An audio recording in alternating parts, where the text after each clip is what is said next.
नमस्कार, news place में आपका स्वागत है। बढ़ते हैं आज की कुछ खास खबरों की ओर। बड़ी खबर हम आपको बता दें कि आईपीएस 6वीं राष्ट्रीय संगोष्ठी women and mental health and perinatal psychiatry task force 10 और 11 दिसंबर 2022 को परिवर्तन और मानसिक स्वास्थ्य विभाग GMCH 32 चंडीगढ़ के सहयोग से महिलाओं के मानसिक स्वास्थ्य को प्राथमिकता विषय पर आयोजित की। संगोष्ठी का पहला दिन देश भर के डॉक्टरों के शोध पत्र और पोस्टर प्रस्तुतियों के साथ आयोजित किया गया था। कार्यक्रम के दूसरे दिन का उद्घाटन GMCH 32 के director principal professor doctor Jaswinder Kaur एवं क्षेत्र के कई अन्य दिग्गजों ने किया। प्रोफेसर डॉक्टर जसविंदर कौर ने कहा कि हार्मोन और सामाजिक कारकों के कारण महिलाएं मानसिक बीमारियों से अधिक पीड़ित होती है। महिलाओं के मानसिक स्वास्थ्य की स्थिति गंभीर होने से बहुत पहले इलाज किया जाना चाहिए, क्योंकि महिलाएं हमारे समाज का आधार हैं। GMCH 32 के मानसिक स्वास्थ्य विभाग की head of department professor doctor Preeti Arun ने प्रतिनिधियों का स्वागत किया। उन्होंने आगे कहा कि पिछले कुछ वर्षों में महिलाओं के मानसिक स्वास्थ्य की स्थिति काफी खराब हो गई है। शारीरिक स्वास्थ्य के साथ साथ महिलाओं के मानसिक स्वास्थ्य को प्राथमिकता देने के लिए स्वास्थ्य विशेषज्ञों को संवेदनशील बनाने की सख्त जरूरत है। Doctor Vinay Kumar IPS president elect, doctor Sonia Pariyal president perinatal psychiatry task force और डॉक्टर शर्मिष्ठा चक्रवर्ती प्रेसिडेंट महिला मानसिक स्वास्थ्य speciality section, doctor Arvinda Brahma secretary general Indian psychiatric society और डॉक्टर OP सिंह संपादक इंडियन जर्नल ऑफ सेक्रेटरी ने भी सभा को संबोधित किया। वितरित परिस्थितियों में असाधारण सामर्थ्य के लिए डॉक्टर शुक्ता अभिराम, डॉक्टर चांदनी को रेजिलियंस अवार्ड से सम्मानित किया गया।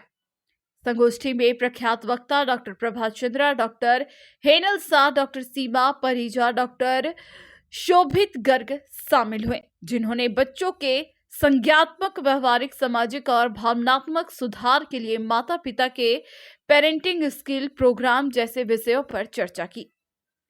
सत्र के दूसरे भाग में डॉक्टर निष्का सिन्हा द्वारा मिसेंड्री सेम एज मिसगाइनी विषय पर एक दिलचस्प वाद अनुवाद किया गया। डॉक्टर जगजोत सिंह, डॉक्टर सोनिया पारियाल और डॉक्टर शर्मिष्ठा चक्रवर्ती ने विभिन्न प्रक्रियाओं जैसे अनुभूति, चिंता, शरीर का तापमान, भोजन और यौन व्यवहार पर एस्ट्रोजेन की महत्वपूर्ण नियामक कार्य की भूमिका के बारे में प्रतिभाओं को प्रबुद्ध किया। डॉक्टर नमस्ते। आज हम यहाँ कॉन्फ्रेंस ऑर्गेनाइज करवा रहे हैं विमेंस मेंटल हेल्थ और पेरिनेटल साइकाइट्री पे।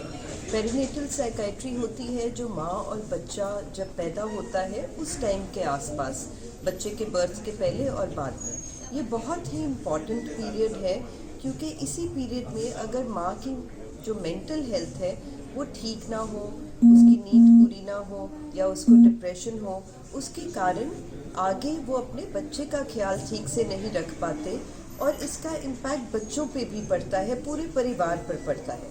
तो ये बहुत इम्पॉर्टेंट टॉपिक है जो आज यहाँ कई लोग कवर कर रहे हैं। डॉक्टर प्रभा चंद्रा, वो प्रेसिडेंट हैं इंटरनेशनल विमेंस मेंटल हेल्थ की, और डॉक्टर रुक्षेता, डॉक्टर शर्मिष्ठा, बहुत सारे इंटरनेशनल लोग आए हुए हैं यहाँ साइकाइट्रिस्ट इस कॉन्फ्रेंस में पार्टिसिपेट करने के लिए।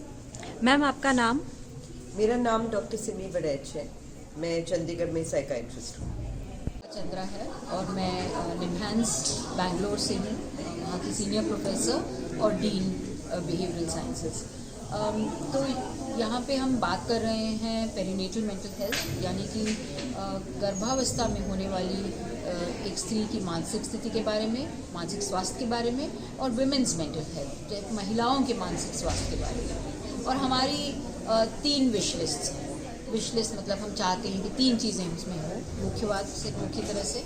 पहली बात तो ये है कि जो घरेलू हिंसा से पीड़ित महिलाएं हैं उनके लिए साइकियाट्रिस्ट या जो मानसिक डॉक्टर रहते हैं वो क्या कर सकते हैं, उसकी ट्रेनिंग की बहुत सख्त ज़रूरत है।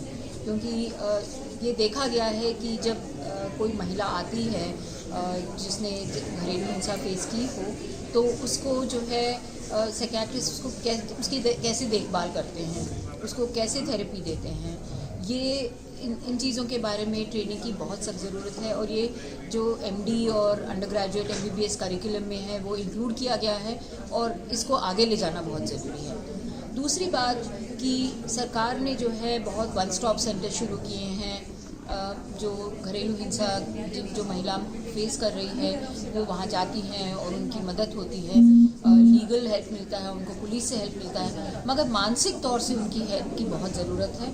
तो वन स्टॉप सेंटर के जो स्टाफ हैं उनकी ट्रेनिंग अभी एक तरह से हो गई है, मगर उसको कंटिन्यू करना भी साइकियाट्रिस्ट की बहुत सख्त रिस्पॉन्सिबिलिटी है।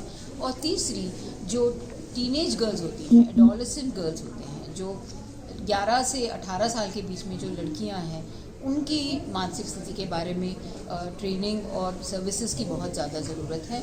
और हम जैसे कह रहे हैं मदर बेबी यूनिट, जहाँ गर्भवती महिला अपने बच्चे के साथ आ सकती है और उसको उसके प्रकार जो उसको चाहिए ट्रीटमेंट उसकी जो है व्यवस्था